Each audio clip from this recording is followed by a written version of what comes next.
There was a period of time where Cliff Lee was one of baseball's most dominant aces. Known for his unorthodox style, calm demeanor, coming up in the clutch, and consistency, Lee flew under the radar for most of his career, likely overshadowed by other elite pitchers of his time, notably his eventual teammate Roy Halladay. But don't worry, that's exactly the way Cliff Lee wanted it. Cliff's stretch of greatness lasted from about 2008, when he won the American League Cy Young Award, until 2013. In 2014, he dealt with some injuries, and in 2015, he didn't pitch at all, despite being under contract with the Phillies. After that, it was the end of Cliff Lee, and I'm not sure anyone has seen him since. No farewell tour, no retirement ceremony, nothing at all. He never even formally retired, he kinda just left. In 2019, the Phillies inducted Bobby Abreu into their Wall of Fame, and it also marked the 10-year anniversary of the 2009 team Lee helped lead to the World Series. Despite that, Cliff Lee was nowhere to be found for that reunion. It does fall in line with previous comments, though, as Lee was once quoted as saying he would rather cut his pitching arm off than draw attention to himself. That's a bit unusual to come from a pitcher, the one who is typically the focal point of a baseball game at any given moment. Despite Lee's wish to never be the center of attention, I will make him exactly that for the duration of today's video because he absolutely deserves it. It's not talked about enough how effective this man was. 2008 Cy Young Award winner, member of the Phillies' Four Aces, one of the best pitchers in the league during his era, 4 All-Star appearances, and many memorable moments. If at any point you enjoy what you're watching, remember to leave a like on the video and subscribe to the channel for more. Feel free to leave a comment with your thoughts or opinions. Now, onto the video.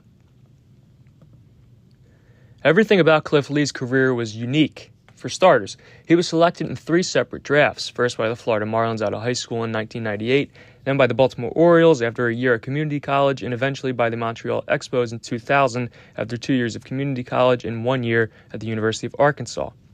While in the minors, he frequently got into arguments with coaches about taking him out of the game too early. Lee always wanted to pitch all 9 innings of every game. He was a ferocious competitor, and it didn't take long to realize that all this guy cared about was winning baseball games. But that didn't happen right away. He didn't make it to the big leagues officially until 2004 at age 25, and at this point, a member of the Cleveland Indians. The Expos had traded him to Cleveland in a package for Bartolo Colon. While recovering from an injury in 2003, he met Roy Oswalt in the hospital. Oswalt was a member of the Astros at the time and had quickly become one of the better pitchers in the league. Lee had a breakout year in 2005, pitched fine in 2006, and struggled mightily in 2007.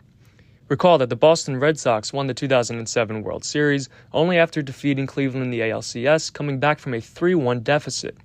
Games 5 through 7 were marked by poor starting pitching from Cleveland, with Cy Young Award winner CC Sabathia getting beat up, as well as Roberto Hernandez, who lasted just 2 innings in Game 6, and Jake Westbrook, who surrendered 9 hits in the Game 7 loss. Conversely, Boston had incredible performances from Josh Beckett, Curt Schilling, and Daisuke Matsuzaka over the final 3 games. Where was Cliff Lee during this? Well, he was sent down during the regular season, was a September call-up, and then was left off the postseason roster, rightfully so, as he had an ERA over 6 during the year. But if Lee could have given Cleveland something, anything, they may close out that ALCS and then go on to beat the Colorado Rockies in the World Series, a team Boston swept. Maybe redemption was on Cliff Lee's mind during his 2008 campaign, where he shocked everyone, taking home the American League Cy Young Award. This is just a season after he posts a 6+ ERA, gets sent down, and is left off the postseason roster. He beat out Roy Halladay for the award.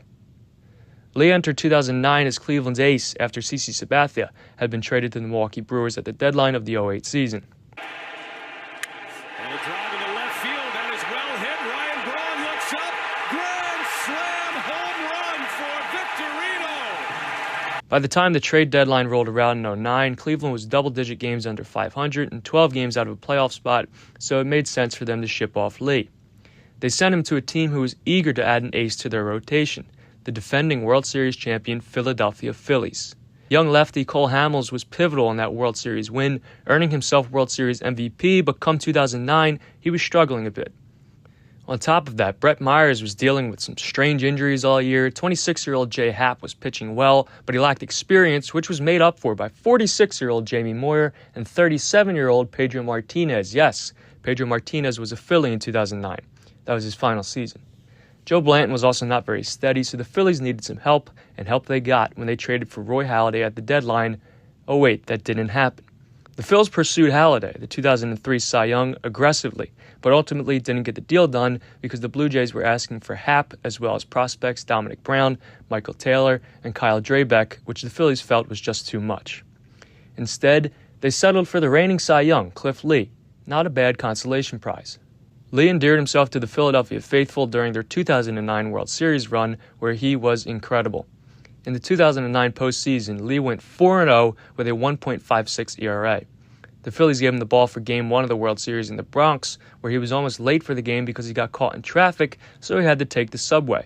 In typical Cliff Lee fashion, he was unfazed and went on to pitch 9 innings where he allowed just 1 unearned run, struck out 10, and threw 122 pitches. And he had 2 extremely memorable plays on the mound that kind of just summed up who he was as a player. This is Game 1 of the World Series in the midst of a complete game, and the guy is as nonchalant as it gets. It's obvious why many see Phillies' current starter, Ranger Suarez, as a modern-day Cliff Lee. Lee pitched his worst game of the postseason in Game 5 when he allowed 5 earned runs, but he still went 7 innings and got the win. The Phillies eventually lost the World Series to an absolutely loaded Yankee team, but Lee did all he could. And the Phillies weren't done. They got their ring in 2008, but they still wanted another, meaning they would go all in for the 2010 season. In December of 2009, they finally acquired ace Roy Halladay to add to their rotation. The only problem was on the same day they acquired the former Cy Young Halladay, the Phils traded away former Cy Young Cliff Lee to the Seattle Mariners. Cliff Lee kept doing Cliff Lee things in Seattle, but by mid-June, what the Mariners thought was a super team was 13 games back of the AL West lead, so they felt it was right to trade away Lee. He went to the Rangers, pitched fine, and was the Game 1 starter of the 2010 World Series.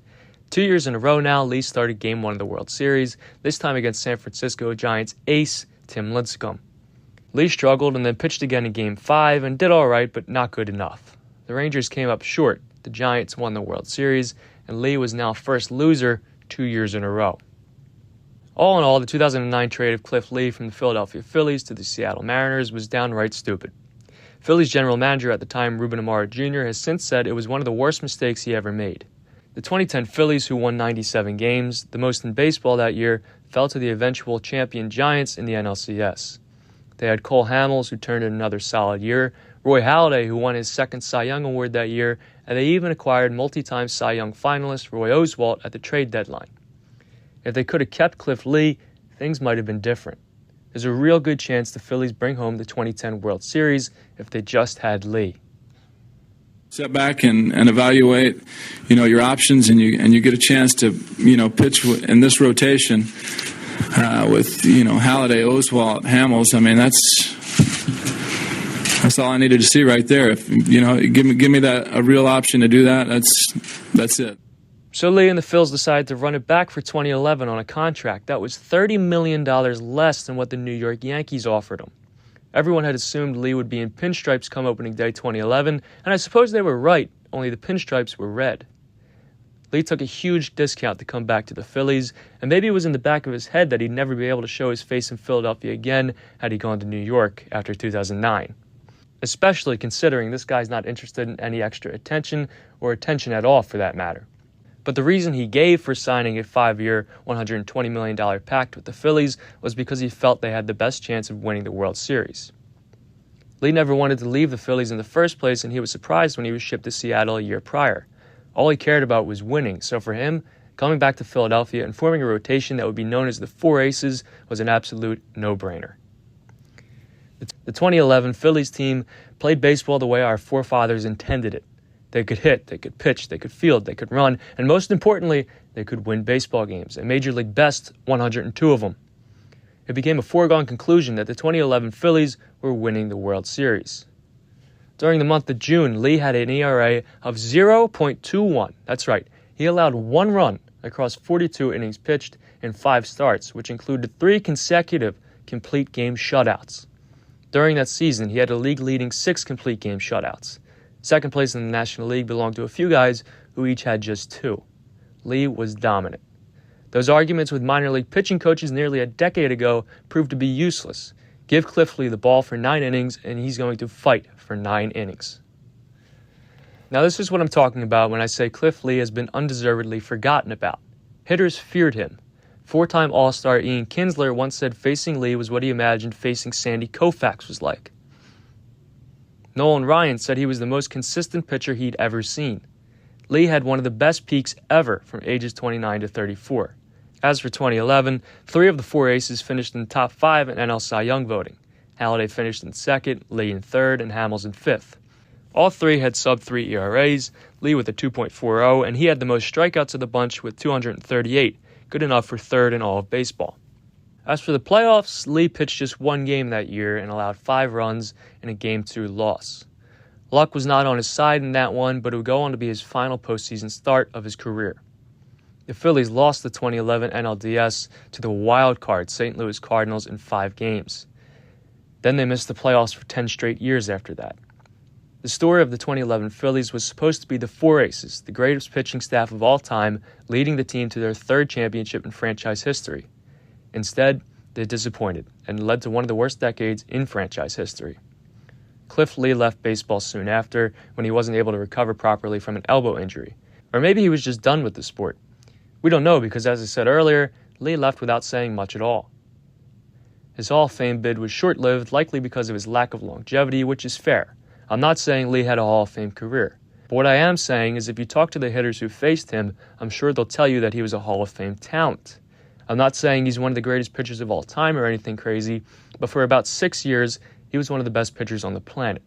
I'm just asking you to give credit where credit is due. That does it for this one. If you enjoyed, be sure to leave a like on the video, subscribe to the channel, and feel free to comment. Thanks for watching. I'll see you next time.